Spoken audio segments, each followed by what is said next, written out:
بہت پیاری تحریر آپ سب کی سماعتوں کی نظر کرنے جا رہا ہوں۔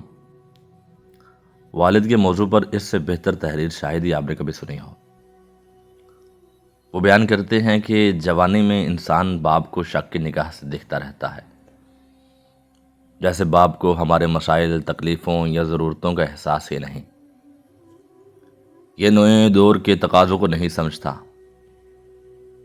کبھی کبھی ہم اپنے باپ کا موازنہ بھی کرنا شروع کر دیتے ہیں۔ اتنی محنت ہمارے باپ نے کی ہوتی، بچت کی ہوتی، کچھ بنایا ہوتا تو آج ہم بھی فلاں کی طرح عالی شان گھر گاڑی میں گھوم رہے ہوتے۔ کہاں ہو، کب آؤ گے، زیادہ دیر نہ کرنا جیسے سوالات انتہائی فضول اور فالتو سے لگتے ہیں۔ سویٹر تو پہنا ہے، کچھ اور بھی پہن لو، سردی بہت ہے۔ انسان سوچتا ہے کہ اولڈ فیشن کی وجہ سے والد کو باہر کی دنیا کا اندازہ نہیں۔ اکثر اولادیں اپنے باپ کو ایک ہی معیار پر پرکھتی ہیں: گھر، گاڑی، پلاٹ، بینک بیلنس، کاروبار، اور اپنی ناکامیوں کو باپ کے کھاتے میں ڈال کر خود سرخرو ہو جاتے ہیں۔ ہمارے پاس بھی کچھ ہوتا تو اچھے اسکول میں پڑھتے، کاروبار کرتے، گاڑی رکھتے، بنگلہ ہوتا، عیش کرتے۔ اس میں شک نہیں، اولاد کے لیے آئیڈیل بھی ان کا باپ ہی ہوتا ہے۔ لیکن کچھ باتیں جوانی میں سمجھ نہیں آتی یا ہم سمجھنے کی کوشش نہیں کرتے، اس لیے کہ ہمارے سامنے وقت کی ضرورت ہوتی ہے۔ دنیا سے مقابلے کا بھوت سوار ہوتا ہے۔ جلد سے جلد سب کچھ پانے کی جستجو میں ہم کچھ کھو بھی رہے ہوتے ہیں، جس کا احساس بہت دیر سے ہوتا ہے۔ بہت سی اولادیں وقتی محرومیوں کا پہلا ذمہ دار اپنے باپ کو قرار دے کر ہر چیز سے بری الذمہ ہو جاتی ہیں۔ وقت گزر جاتا ہے، اچھا بھی برا بھی، اور اتنی تیزی سے گزرتا ہے کہ انسان پلک جھپکنے ماضی کی کہانیوں کو اپنے ارد گرد منڈلاتے دیکھنا شروع کر دیتا ہے۔ جوانی، پڑھائی، نوکری، شادی، اولاد، اور پھر وہی سٹیج، وہی کردار جو نبھاتے ہوئے ہر لمحہ اپنے باپ کا چہرہ آنکھوں کے سامنے آ کر باپ کی ہر سوچ، احساس، فکر، پریشانی، شرمندگی اور اذیت کو ہم پر کھول کے رکھ دیتا ہے۔ باپ کی کبھی کبھی بلا وجہ خاموشی، کبھی پرانے دوستوں میں بے وجہ کہے، اچھے کپڑوں کو ناپسند کر کے پرانوں کو فخر سے پہننا، کھانوں میں اپنی سادگی پر فخر، کبھی کبھی سر جھکائے اپنے چھوٹے چھوٹے کاموں میں مگن ہونے کی وجہ، کبھی بغیر وجہ تھکاوٹ کے بہانے سر شام بتی بجھا کر لیٹ جانا، نظریں جھکائیں، انتہائی محویت سے ڈوب کر قرآن کی تلاوت کرنا۔ سمجھ تو آنا شروع ہو جاتا ہے، لیکن بہت دیر بعد، جب ہم خود راتوں کو جاگ جاگ کر دوسرے شہروں میں گئے بچوں پر آیت الکرسی کے دائرے پھونکتے ہیں، جب ہم سردی میں وضو کرتے ہوئے اچانک سوچتے ہیں پوچھ ہی لیں بیٹا آپ کے ہاں گرم پانی آتا ہے، جب قہر کی گرمی میں روم کولر کی خنک ہوا بدن کو چھوتی ہے تو پہلا احساس جو دل و دماغ میں ہلچل سی مچاتا ہے وہ کہیں اولاد گرمی میں تو نہیں بیٹھی۔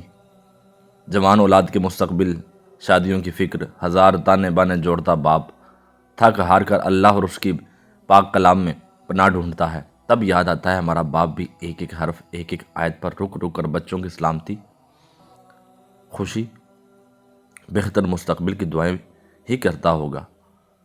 ہر نماز کے بعد اٹھے کپ کپاتے ہاتھ اپنے دعاؤں کو بھول جاتے ہوں گے۔ ہماری طرح ہمارا باپ بھی ایک ایک بچے کو نمناک آنکھوں سے اللہ کی پناہ میں دیتا ہوگا۔ سر شام کبھی کبھی کمرے کی بتی بجھا کر اس فکر کی آگ میں جلتا ہوگا کہ میں نے اپنی اولاد کے لیے بہت کم کیا، کچھ بھی نہیں کیا، کر کیا سکا ہوں، اپنی اولاد کو عیش و عشرت نہیں دے سکا۔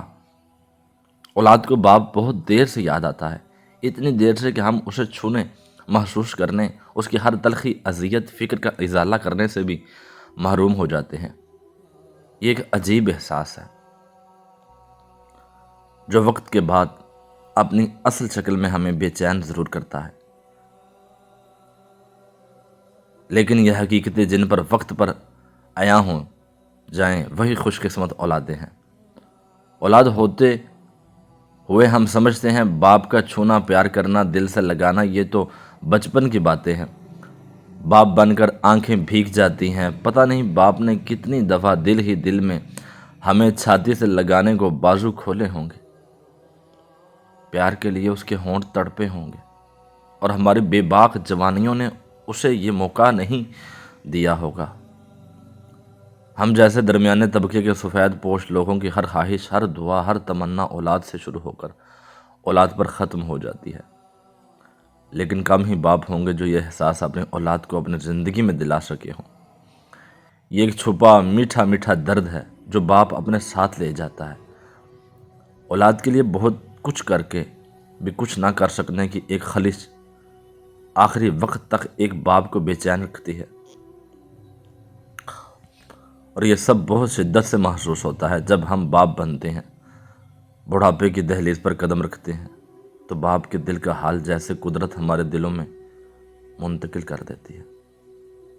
اولاد اگر باپ کے دل میں اپنے لیے محبت کو کھلی آنکھوں سے وقت پر دیکھ لے تو شاید اسے یقین ہو جائے کہ دنیا میں باپ سے زیادہ اولاد کا کوئی دوست نہیں ہے، کوئی دوست نہیں ہے۔ دوستو، سماعت اچھی لگی ہو، ویڈیو اچھی لگی ہو تو چینل کو سبسکرائب کریں اور اس کو شیئر کریں، تاکہ وہ اولادیں جو اپنے باپ کی دی جانے والی قربانیوں کا احساس نہیں رکھتے، ان تک بھی اپنے باپ کی قدر و منزلت کا ان کے دلوں میں بھی احساس پیدا ہو سکے۔ ملتے ہیں اگلی ویڈیو میں، تب تک کے لیے اللہ حافظ۔